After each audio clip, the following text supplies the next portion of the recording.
2024년 6월, 아직 해가 뜨기도 전인 새벽 시간이었다. 워싱턴의 국방부 상황실은 이례적으로 긴장된 공기에 휩싸여 있었다. 전 세계 언론이 동시에 긴급 속보를 쏟아내던 그 순간 미 공군 소속 B-2 폭격기 여러 대가 중동 상공을 향해 이동 중이라는 정보가 포착되었기 때문이다. 목표는 이란 포르도 지역 지하 깊숙이 숨겨진 핵시설이었다. 국제사회의 감시를 피해 안반 아래 수십 미터 깊이에 구축된 이 시설은 오랫동안 미국조차 손대기 어려운 상징적인 목표로 여겨져 왔다. 그날 작전에 투입된 무기는 미국이 자부해온 최강의 벙커 관통 폭탄이었다. 총중량 약 14톤에 달하는 초대형 폭탄은 고도 약 10,000m 상공에서 투하되어 콘크리트와 안반을 연속으로 관통한 뒤 지하 깊숙한 지점에서 폭발하도록 설계되어 있었다. 이 폭탄 하나에 실린 폭약의 무게만 해도 수톤에 달했고 그 운동 에너지와 구조적 강도는 기존 재래식 무기의 한계를 훌쩍 넘어서는 것이었다. 미군 내부에서는 이 무기를 두고 지하 60m 이상의 목표물을 파괴할 수 있는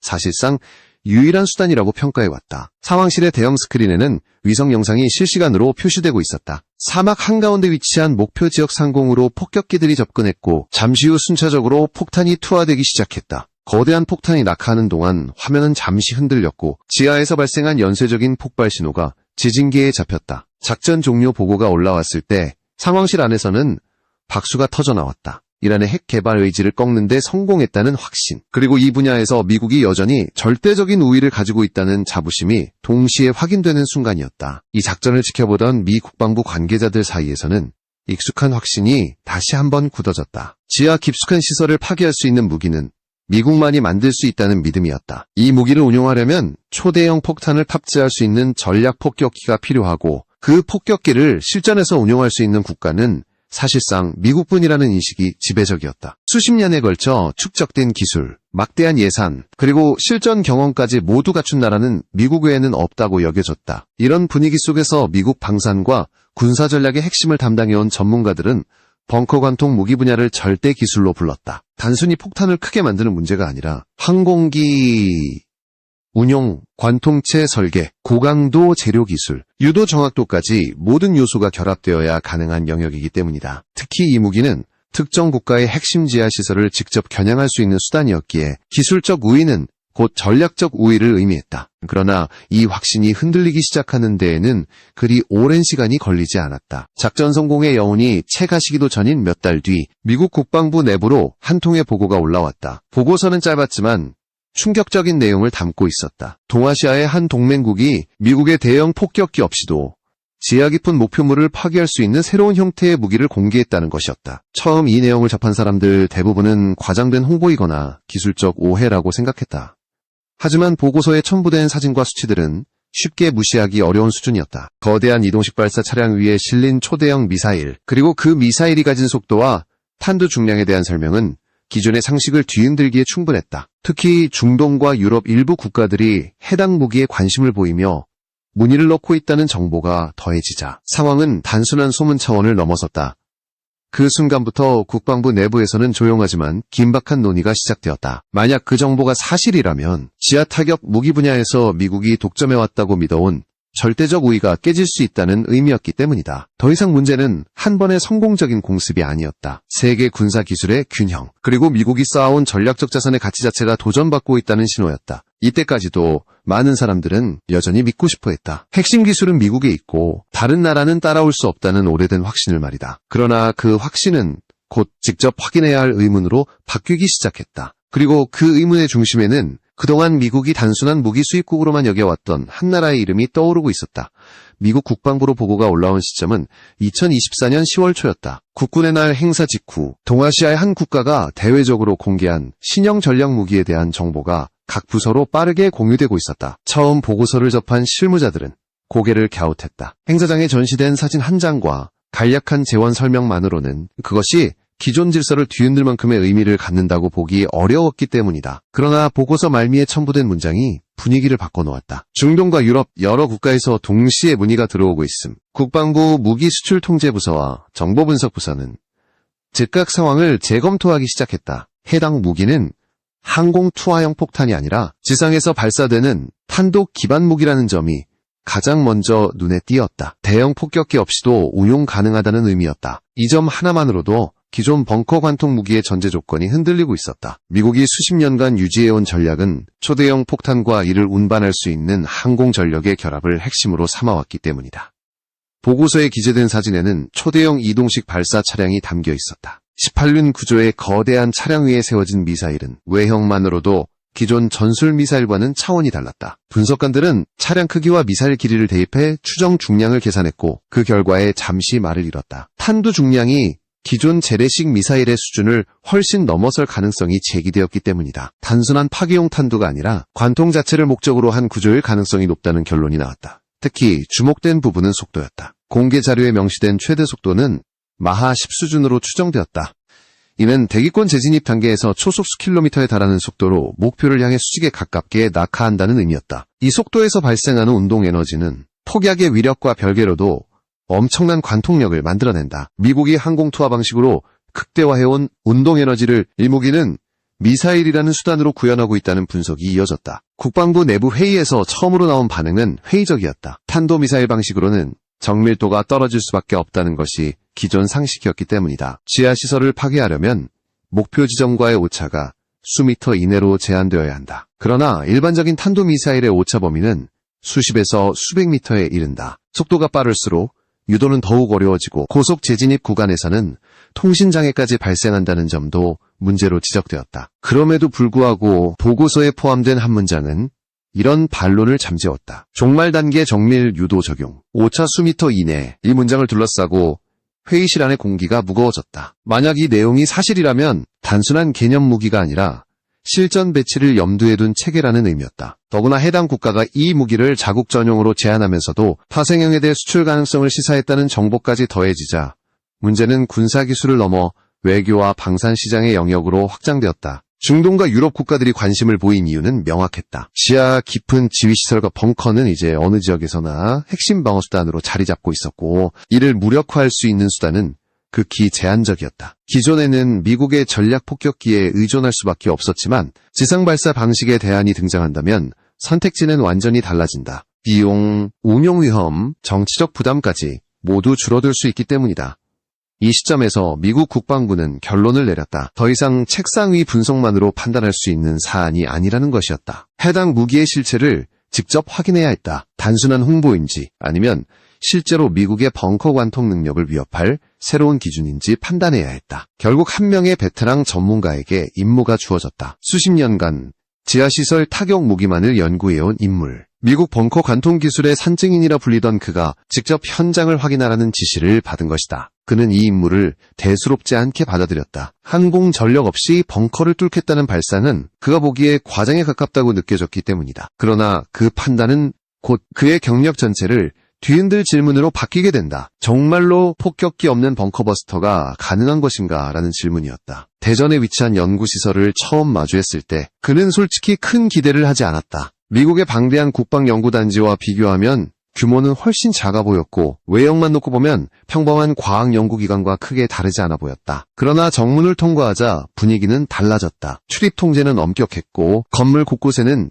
보안 인력이 배치되어 있었다. 무엇보다 연구원들의 표정에서 느껴지는 긴장감과 집중력이 인상적이었다. 이곳이 단순한 전시 공간이 아니라 실제로 국가의 핵심 전략 무기가 태어나는 장소라는 사실을 직감하게 만드는 분위기였다. 브리핑이 시작되자 스크린에 거대한 미사일 이미지가 떠올랐다. 바로 현무5였다. 기존의 사진으로만 보던 것과는 차원이 달랐다. 길이와 직경, 그리고 전체적인 비율에서 이 무기가 단순한 탄도미사일이 아니라 지하관통을 위해 설계된 특수목적 무기라는 점이 분명히 드러났다. 설명을 맡은 책임연구원은 차분한 목소리로 기본 재원을 설명하기 시작했다. 가장 핵심은 탄두 중량이었다. 탄두만 수톤에 달하는 초대형 구조라는 설명에 회의실 안의 공기가 순간적으로 달라졌다. 탄두 중량이 크다는 것은 단순히 폭발력이 강하다는 의미가 아니었다. 현무5의 설계 개념은 폭약보다는 운동 에너지에 초점을 맞추고 있었다. 마하 10에 달하는 속도로 목표를 향해 수직에 가깝게 낙하할 경우 그 에너지는 콘크리트와 안반을 연속적으로 파괴할 수 있을 만큼 커진다. 연구원은 화면에 간단한 물리계산식을 띄웠다. 질량과 속도의 제곱에 비례하는 운동 에너지 수치가 나타나자 그는 잠시 말을 멈췄다. 그 수치는 기존 항공 투하형 관통 폭탄과 비교해도 결코 뒤지지 않는 수준이었다. 그 다음으로 설명된 것은 비행 궤도였다. 일반적인 탄도미사일은 높은 포물선을 그리며 상승한 뒤 낙하한다. 그러나 현무호는 다른 방식을 택했다. 비교적 낮은 고도로 비행하다가 목표 인근에서 급격히 상승한 후 거의 수직으로 떨어지는 독특한 궤도였다. 이 방식은 두 가지 목적을 동시에 달성하기 위해 설계되었다. 첫째, 비행 중간 단계에서 레이더 탐지를 최소화한다.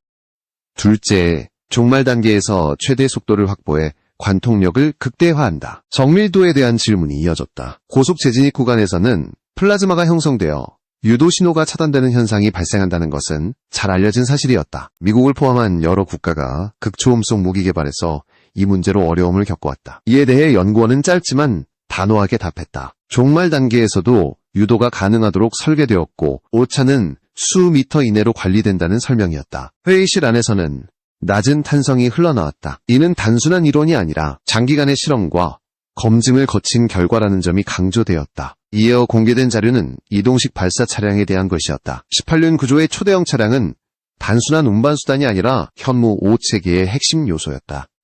이 차량은 도로와 야지를 가리지 않고 이동할 수 있도록 설계되었으며 발사 후에는 짧은 시간 안에 위치를 이탈할 수 있었다. 이는 발사 직후 적의 반격을 피하기 위한 필수 조건이었다. 항공 전력에 의존하지 않고도 은밀성과 생존성을 동시에 확보하겠다는 의도가 분명히 드러나는 부분이었다. 설명을 듣는 동안 그는 점점 말을 잃어갔다. 그동안 벙커 관통 무기는 대형 폭격기와 한 세트로만 존재할 수 있다고 믿어왔다. 그러나 현무호는 그 전제를 완전히 뒤집고 있었다. 폭격기가 없기 때문에 미사일을 선택했고 그 한계를 극복하기 위해 속도와 중량, 궤도를 극단적으로 끌어올린 설계였다. 부족함을 다른 방식의 혁신으로 보완한 결과였다.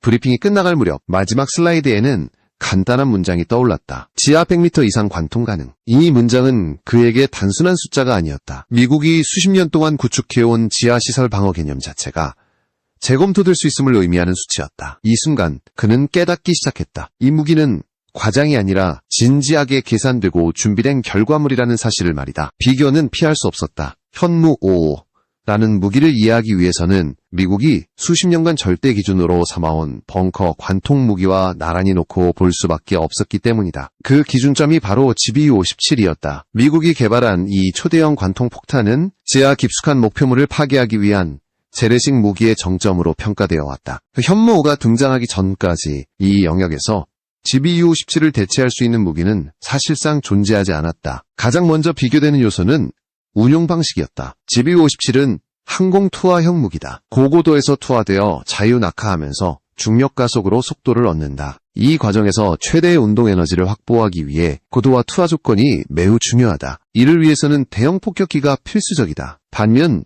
현무호는 지상 발사형이다. 로켓 추진으로 가속된 뒤 대기권 재진입 단계에서 중력 가속이 더해진다. 결과적으로 목표물에 도달할 때의 속도는 항공 투하 방식보다 더 높은 수준에 도달한다. 점 속도 차이는 곧 관통력의 차이로 이어진다. GBU-57은 자유 낙하 방식으로 마하 수배 수준의 속도를 확보한다.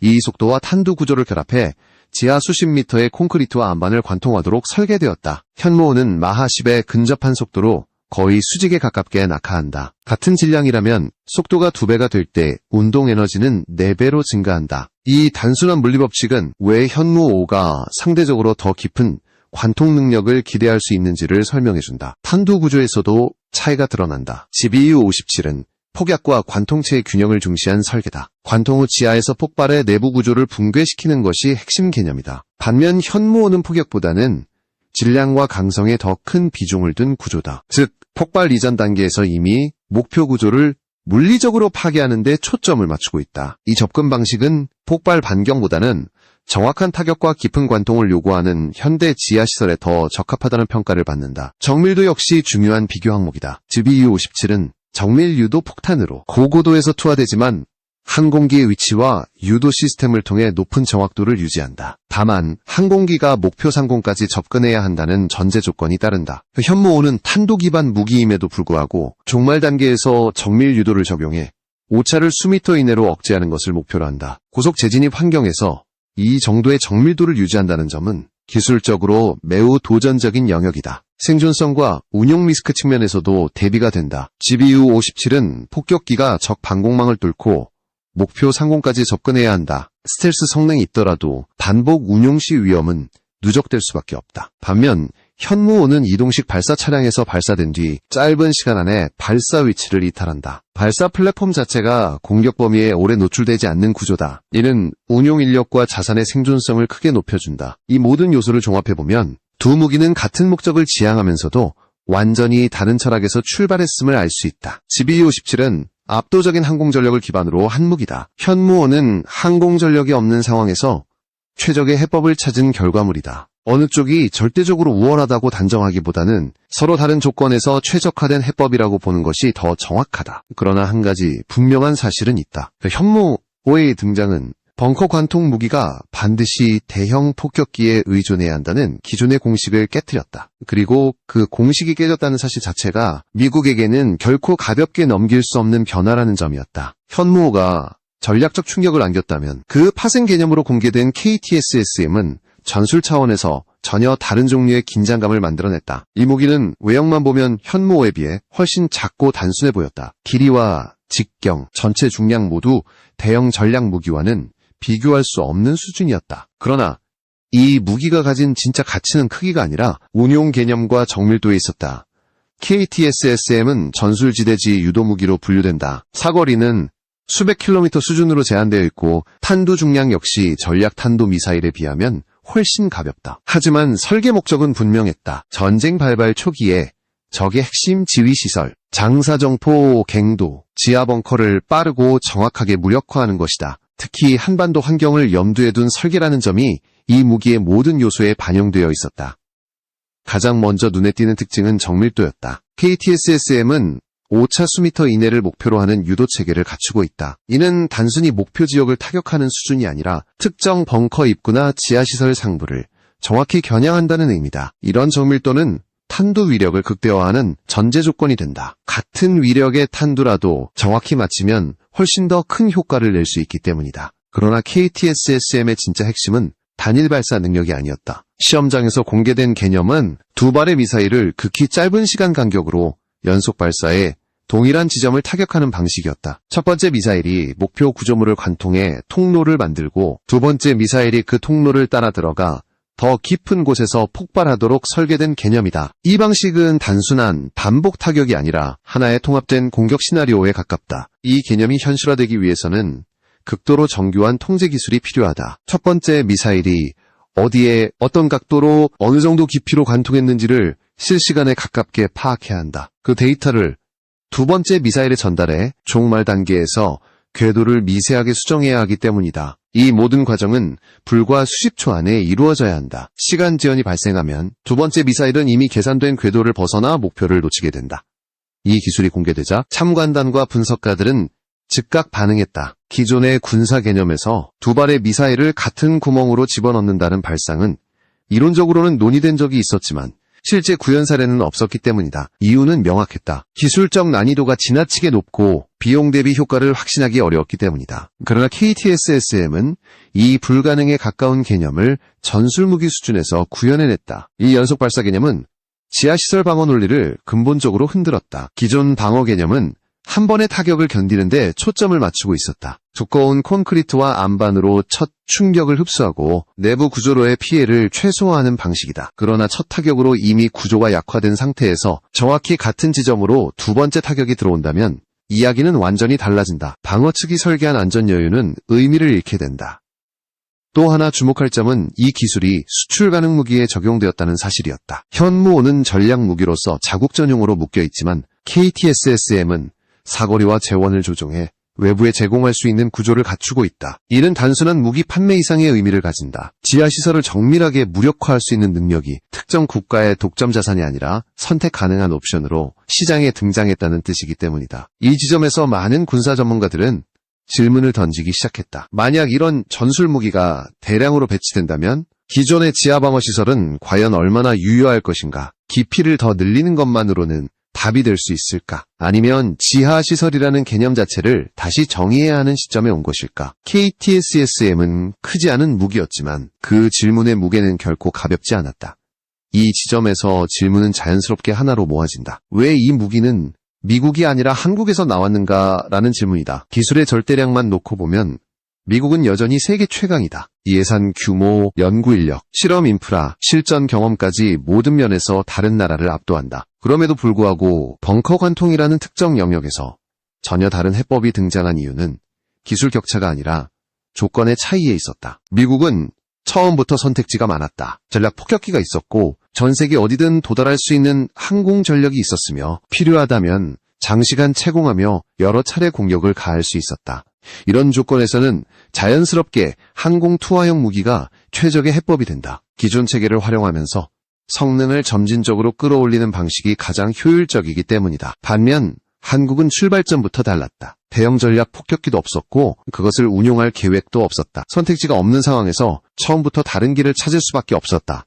핵무기의 부재 역시 결정적인 요소였다. 한국은 핵을 보유하지 않은 상태에서 핵을 가진 상대와 직접 마주하고 있다. 억제력을 유지하려면 상대가 감당할 수 없는 피해를 입을 수 있다는 확신을 심어주어야 한다. 그러나 핵무기를 사용할 수 없는 상황에서 그 역할을 대신할 수 있는 수단은 극히 제한적이었다. 지하 깊숙이 숨은 지휘부와 핵심 시설을 확실하게 무력화할 수 있는 능력, 그것이 요구 조건이었다. 이런 조건은 설계 철학을 극단으로 밀어붙였다. 한 번에 끝내야 한다는 전제, 반복 공격이라 장시간 작전을 기대할 수 없다는 현실이 모든 기술적 선택에 반영되었다. 그래서 현무원은 폭발 반경보다는 관통 깊이에 집중했고 KTSSM은 단발 위력보다는 연속 타격 개념을 선택했다. 이것은 단순한 성능 경쟁이 아니라 생존 환경에 맞춘 최적화였다. 또 하나 중요한 요인은 시간이었다. 한국은 수십 년 동안 미사일 개발에 제약을 받아왔다. 사거리와 탄두 중량에 대한 제한은 겉으로 보기에는 족쇄처럼 보였지만 다른 한편으로는 기술을 축적할 시간을 벌어주었다. 제한된 조건 안에서 정밀도와 제어 기술을 끊임없이 다듬었고 그 과정에서 축적된 노하우는 제약이 풀렸을 때 폭발적으로 드러났다. 현무원은 어느 날 갑자기 등장한 무기가 아니라 오랜 시간 축적된 선택과 포기의 결과였다. 조직 문화 역시 무시할 수 없다. 생존이 걸린 문제를 다루는 연구 환경에서는 실패에 대한 관용과 집요함이 동시에 요구된다. 한 번의 실패로 포기할 수 없고 성공할 때까지 반복해야 한다. 이런 환경은 단기 성과를 중시하는 체계에서는 유지되기 어렵다. 하지만 한국의 경우 장기간에 걸쳐 같은 목표를 향해 집중할 수 있는 구조가 유지되었고 이는 고난도의 기술 문제를 해결하는 데 중요한 역할을 했다. 결국 이 무기들은 우연의 산물이 아니다. 폭격기가 없어서, 핵이 없어서, 선택지가 제한되어 있어서 나온 결과다. 역설적으로 그 부족함이 새로운 발상을 가능하게 했다. 기존 강대국이 이미 갖고 있는 체계를 기준으로 사고할 때 이런 해법은 쉽게 떠오르지 않는다. 그러나 다른 조건, 다른 위협, 다른 시간표 속에서는 전혀 다른 답이 도출될 수 있다. 이 사실이 미국을 비롯한 여러 국가에 던지는 메시지는 분명하다. 기술 격차만으로 군사적 우위를 영원히 보장할 수는 없다는 점이다. 조건이 다르면 해법도 달라지고 때로는 그 해법이 기존의 기준을 넘어설 수도 있다. 현무5와 KTSSM이 보여준 것은 단순한 무기 성능이 아니라 사고방식의 전환